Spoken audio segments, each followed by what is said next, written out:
Hi, welcome to the pilot episode of Indivisible, Northern Kentucky District 4's Coffee Clatch Conversations with Candidates. We're going to do a trial run here, and so my name's Andrea Ankrum. I am the outreach coordinator with Indivisible, and I'm sitting here with Ann Dickerson, and she is our leader of the group and all around awesome person, and we're going to do some talking about what we're up to this year. So, welcome, Ann.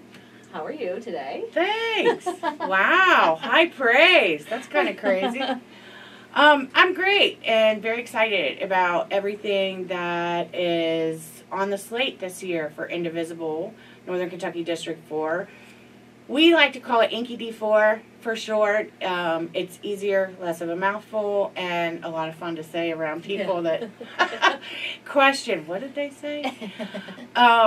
We have some exciting events coming up this year, especially this new to our group, having these live sessions where we're on both Facebook and YouTube. Talking to candidates is how we're going to start. We feel it's very important to have people more informed about state legislature. So many times we focus on presidential races, what's going on at the federal level, and we feel that with all the shenanigans going on in Kentucky, that this is the time for the general public to become more knowledgeable about the issues and the candidates, which is why we put this together. And I'm so thankful that you're going to be here to do exciting. The interview side of things. That's not my forte at all. Along with, we're going to do the events, the same events that we did last year, and then we're going to add to them. For those of you who aren't familiar with our group, we consider ourselves the progressive voice of Northern Kentucky. We fight for the rights of all marginalized people when it comes to issues, especially in this area. We've teamed up with Northern Kentucky Fairness, and we'll be doing it again and taking part in the Northern Kentucky Pride Fest and Pride Parade. You will see us at Mayfest, you will see us at Oktoberfest, you will see us at the AFL-CIO picnic, and hopefully many more of the county fairs or for example, Oldham County. I know they have Oldham County Days, which is very important to them and a big part of their history and their heritage. So we want to be a part of that. And we welcome anyone watching to let us know, hey, in your community, in your county, what's the one event that everybody should go to? We want to be a part of that. We want to bring in, not just, when people say Northern Kentucky, too often, you should explain that, right? Too often people automatically think, oh, you're talking about Boone, Kenton, or Campbell County, the big three. That's not the case. When you look at our sign behind us, that entire area is District 4. That's Northern Kentucky. That's who we represent, and we want to get that message out. We want people to be active and excited down in Ashland and all the way over to Louisville. Believe it or not, part of Jefferson County, part of Louisville Metro, actually, it does not sit in District 3. It's in District 4. It was pulled in. Well, you know what? We're here for you, too. Right. And everywhere in between when it comes to Owen County, Harrison County, Henry County, Shelby County. I think that was one of the most surprising things to me is how big our district is and not realizing all of the counties that it encompasses and trying to get everybody together. Absolutely. To do these things, so. Absolutely. And it's sad because when I traveled down to Ashland and we did an Indivisible meeting down there, met some fabulous people down there who are excited, passionate, just like we are, want to get more involved.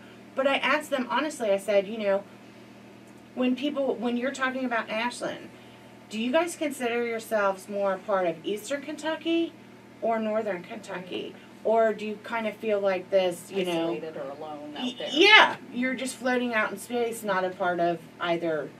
And the majority of them said Eastern Kentucky, which is sad because they shouldn't be. Right. They are part of District 4. They are included in Northern Kentucky, although, again, they haven't always been. Right. Back before, I want to say before 2010, all of Boyne County was down in District 5. None of it, but Ashland got pulled into District 4, well, we need to include them. We Right. need to include them in everything that we do. Obviously, our congressperson is Thomas Massey, who represents them, sadly, as much as the rest of us. Mm-hmm. So we need to include them in any conversation, in any activity, and we're happy to do that. And would Right. love to hear more from From people those people. down there and all the way up. Whether Right. you're talking about, even Lewis County, which is Congressman Massey's home turf. Right. Well, right. there's people there that don't feel that they're being represented. Exactly. And we'd love to hear from them. Right, We have people who are in Bracken County, who are in Mason County, Pendleton County, coming all the way up, and then again all the way down. So how can you maybe tell people how they can get in touch with us? Oh, let me count the ways. We've been working really hard on this, as you well know, being the outreach team leader. People can contact us through our website, which is just INKYD4.org. People can contact us on Facebook. The full name spelled out, indivisible, NKY, District 4. You can find our public page. Once you find our public page on Facebook, you can like and follow the public page, and you can ask to be a part of the secret group.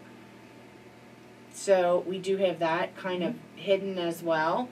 The secret group, you will, what's the best way to put this? You'll be able to engage in conversations on topics that aren't necessarily on our public page, Right. especially when it comes to our activities and how different people are involved in different ways. We're on Twitter. You can get a hold of us on Twitter. Instagram, we have an Instagram account, and we have an email. So if you contact us, again, either through our website or through our public page on Facebook, if you really don't want to become a part of the secret group, but you do want more of a regular connection than just checking in from time to time, we can just add you to our email list. Right. And we'll be happy to put you on that, and then you'll get any regular notifications that we send out that way. Right. And so if you, if someone does decide to become a member of the secret group, what things can they kind of expect to be put out there? Are there call to actions? Are there information? Well, for calls to action, you will see that regularly on our public page. Okay. So that's not something that routinely goes inside the secret group. We, there's another group out of Louisville, the Together We Will group, who does an absolutely spectacular job every week of putting together what the top priorities are that week, based on what bills we know are going to be discussed in committee, what bills we expect to be moving out of committee, whether we support or oppose bills.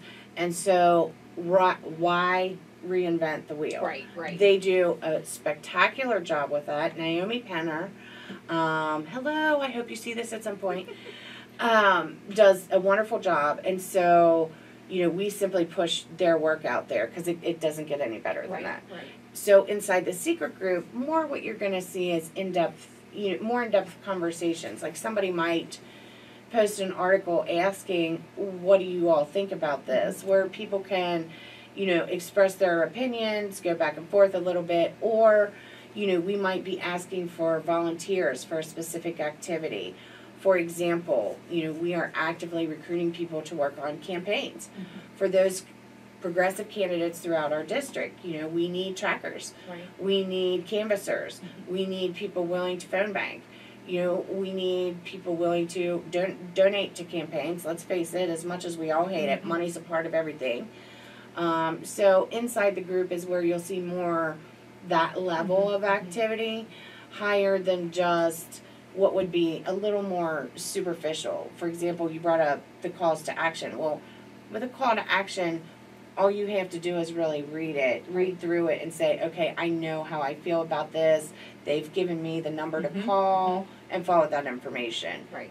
So there's not a lot of dialogue needed. The stuff that goes on inside the group is more about, dialogue and getting feedback and all of that kind of stuff. Right.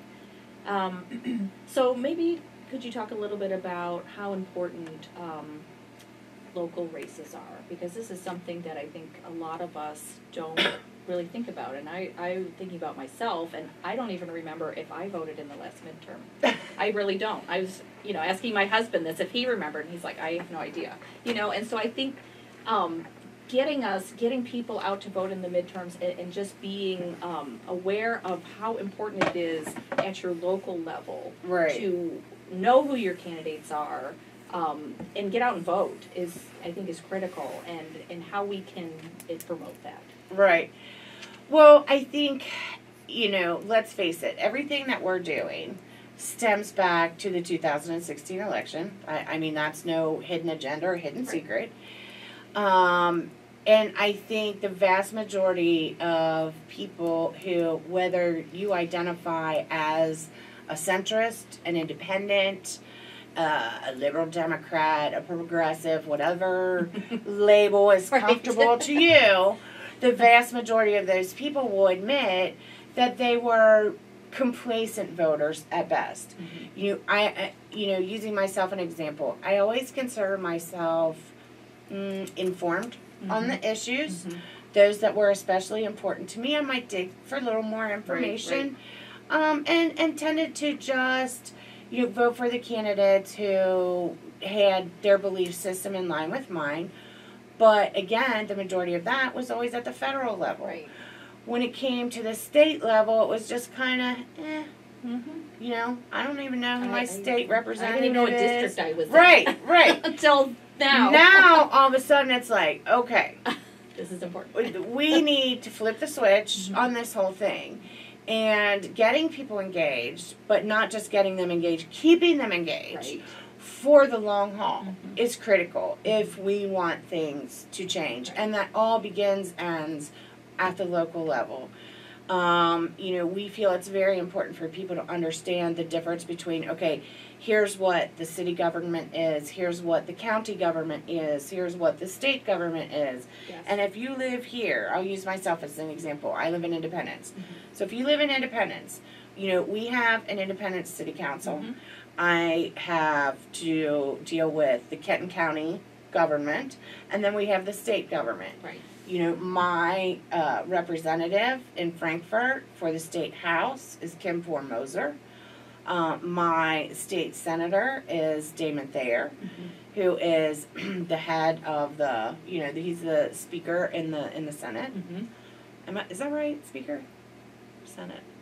He's up there. I'm starting to lose track because I'm like, okay, how? Yeah, I think he is. Anyway, I know I have it somewhere in my brain. I just kind of fritzed out there for a minute. But the point is, did I know any of this information? I knew that Kim Moser and Damon Thayer were my representative and senator. But did I really know a whole lot about them? Right. No. Right. Did I know what key issues were? No. Did I vote in 2015? No. And I fully admit that because I thought, I think like a lot of people, the two biggest things with 15 and 16, I thought it was a lock. I know. And you can never think that. But how many of us, I mean, let's face it, I'm no spring chicken, but I'm not, 1 foot out the door yet either. So, but how many people have relied on polls to tell them, gosh, my guy's 15 points ahead. I don't need to vote. Right. And I was fine with that. And so in 15, I thought, I don't need to go vote for governor. Yeah. Well, then, and of course, I mean, but just because this is my point of view, I was like, surely to goodness, we are not going to go so extreme in Kentucky. And so then we were proven wrong in back-to-back years, 15 and 16. Exactly. So this is the time to understand that what happens at local government affects you more directly than what happens at the federal government. Yeah. If one thing has been demonstrated to us over the past year, it's that even when you think something at the federal level is bad, it takes so long to get around to you and to impact you directly that you can kind of put that on the back burner, if you will. Right. But what my city council decides can affect me tomorrow. Right, exactly. What my county and state governments decide can affect me within probably the next week or the next month. Right. So it's much more important to be informed about and stay up on what's going to impact you the quickest Right. and the most severe. Right. Locally. Locally, Right. Absolutely. Yes. Absolutely. And I think that's what a lot of people, myself included, you go to work and you come home and you just expect everything to work out, and it's not working out. Right. Yeah. Well, and it's been such culture shock for people. Right. You know, I mean, Kentucky has a long history of having, for the majority of the time, having a Democrat in the governor's office, or a liberal, or a progressive, or whatever, and then having more conservative Republican representation in the legislature. So for us to go so far over the line, every once in a while we kind of dip our toe in the conservative water, but even that is like a moderate conservative. So for us to have gone all the way to someone like Matt Bevin, who is a Tea Party champion, who's extremely right-wing, who's done everything he can to bring religion into every facet of government that he can. Right. I don't think anybody expected that. Exactly. So, that's why we all need to be aware of what's going on, get involved. We can help you, if you are interested in participating, volunteering, please let us know. We would love to have you. And please come back tomorrow night. We're going to be doing some of these interviews with actual candidates, and you will be able to ask questions and be able to get to know some of your candidates. So, any last words that you would like to say? Just that tomorrow night, key thing, at 5 p.m., Daryl Link for House District 61 is going to be here. And at 7 p.m., Roger Rankin for House District 60 is going to be here. Please tune in. We look forward to your feedback. We look forward to taking your questions so we can give it to the candidates and help inform everybody and get them all the support that they need. Right. Thank you. Thanks.